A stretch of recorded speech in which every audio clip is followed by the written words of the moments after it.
Hello everyone, I'm Kamari and welcome back to the tavern. Well, usually these intros take place in the tavern, however due to a recent move and not having my setup complete, you could say that it's closed for renovations. Now on to the reason that you're here, Hogwarts Legacy news, or rather in this instance, you could say controversy. It's no secret that Hogwarts Legacy has been going through a lot of controversies since it was first announced. Basically, everyone knows the history of J.K. Rowling's comments about trans women and by now has their own opinion on the matter. Can I just say that the fact that our society is arguing about whether boys and girls are real in 2022 still leaves me dumbfounded. Also, I'm thinking about starting a second channel to talk about some of these social issues and give more of my opinions on that channel rather than on my main channel, so let me know if that's something that you would like to see. Moving on, today we're going to be taking a look at some articles and hit pieces being put out about Hogwarts Legacy and talk about it. So let's get right into it. The first amazing piece of true unbiased journalism comes from none other than Inverse.com. The title of this article is "Clapping for Hogwarts Legacy is bad, and you should feel bad." And the subtext says, "Take a stand." They've also taken the poster for the game and reshaded it into this dark red color, like they're trying to make you feel like playing this game puts the blood of all trans people on your hands. That should tell you everything you need to know about what makes up this article, but I'll go ahead and summarize it for you. So this article starts out just talking about what Hogwarts Legacy is. Seems innocent enough. Afterwards though, it talks about how terrible of a person Rowling is and how it is impossible to separate her from Harry Potter. This goes back to the separate the art from the artist point I made in my boycott video. It absolutely is possible to separate her. I guarantee this person consumes media and products made by much worse people. The laptop they're probably typing on right now was made in China, but I'm sure they have a justification saying there's no other options. Well, by that same defense, there's not really many other options for Wizarding World / Harry Potter content, but I digress. The article then goes on to tell you that, quote, "Not all women who menstruate are women and not all women menstruate." Like, are you kidding me? I honestly don't care what really anyone's beliefs or views are, but you're supposed to be a video game journalist. No one cares about your ideologies. I also find it ironic that a website that's supposed to be about facts and journalism, their quote that they call a fun fact is not even a fact.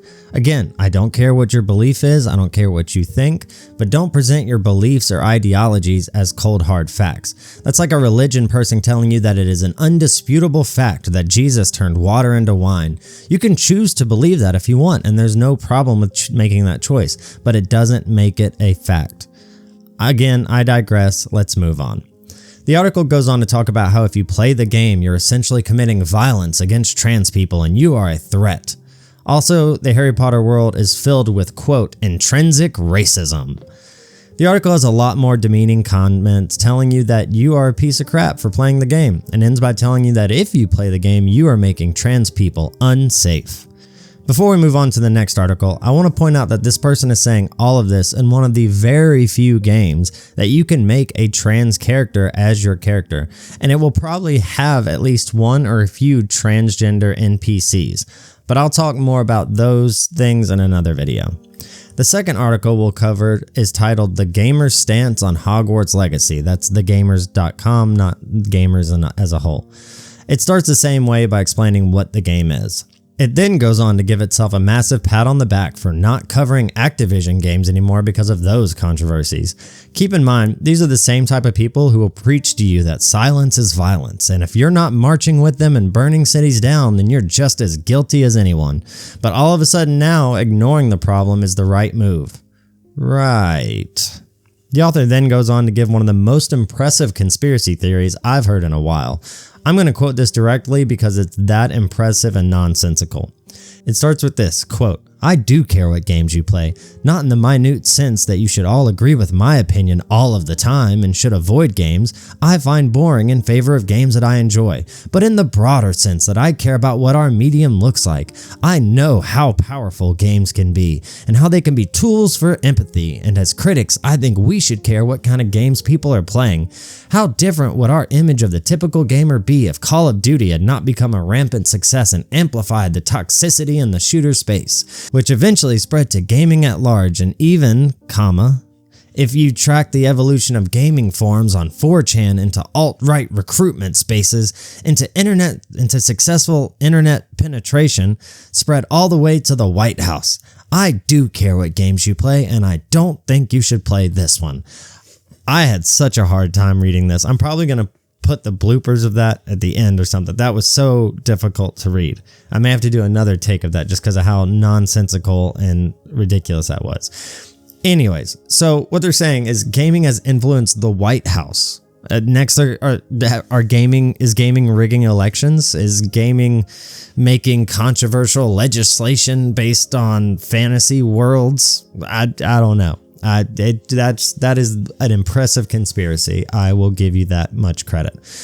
Also, how egotistical do you have to be to tell people, if I say you don't play this game, then you better not play this game? Like, get over yourself. These quote journalists have such an ego, it's unthinkable. Anyways, the author immediately goes on to contradict himself, saying that coverage of the game will be fair and balanced, but will include context of why this game is poisoned. Right. Fair and balanced. No, I believe you. No, fair and balanced. You said it. Go off. We then get another gemstone in this article when the author says that they are a transgender woman and will be writing the review for the game personally. Yep, fair and balanced. Yep, no, again, go off. I honestly think I might save this article and keep this author's name written on a poster somewhere, just so that way I remember to go back and read the review that this person puts out, because you know it's going to be gold mine. I could probably even get content out of it, make a video about it. It's going to be amazing.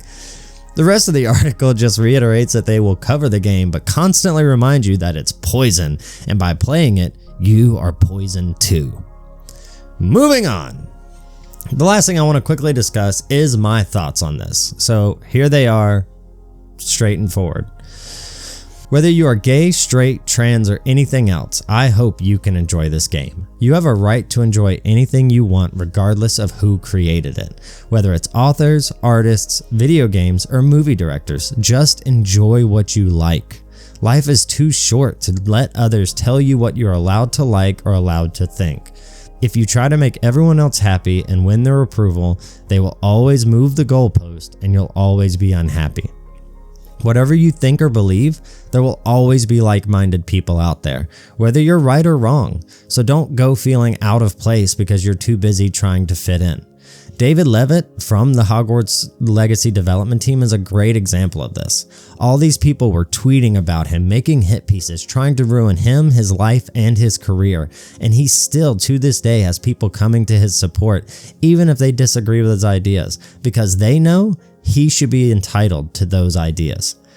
Anyways, that's my soapbox. Please like and subscribe if you've made it this far. I really would love to hit 1,000 subs before the end of the year, and if not then before the game comes out. So it would really mean the world to me if you could hit that subscription button. I hope to have the tavern up and running again very soon. I know you guys miss it. So anyways, with all that being said, love you and have a great week.